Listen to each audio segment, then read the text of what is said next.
आज बनवणार आहोत आपण घरच्या घरी काला जामून. त्यासाठी मी इथे इन्स्टंट गुलाबजामचे 2 पॅकेट्स घेतलेले आहेत 400 ग्रॅमचे.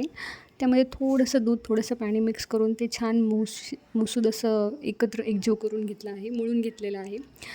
त्यानंतर थोडासा तुपाचा हात घेऊन मी ह्याचे छान असे गोळे करून घेतलेले आहेत. रेग्युलरपेक्षा थोडेसे मोठ्या साईजचे. काला जामून थोडे मोठे असतात.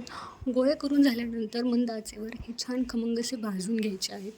थोडेसे जास्त डार्क कलर येऊन भाजायचे आहेत, काळा कलर येईपर्यंत. त्यानंतर मी इथे पाक तयार करून घेतलेला आहे तेवढ्या वेळामध्ये. गुलाबजाम भाजून झाल्यानंतर त्याला सुईच्या सहाय्याने थोडेसे छिद्र पाडून घेतले आहेत, कारण याची बाहेरची लेअर खूप अशी जाड असते. त्यामुळे छिद्र पाडून घेतल्यामुळे इझिली पाक ह्याच्यामध्ये आतपर्यंत जातो आणि अर्ध्या तासात आपला काला जामून रेडी होतो. घरच्या घरी आपल्याला हॉटेलसारखा असा काला जामून तयार करता येतो. तुम्ही पाहू शकता इथे आपला काला जामून रेडी झालेला आहे. ही रेसिपी घरी नक्की ट्राय करून पहा आणि चॅनलला सबस्क्राईब करा.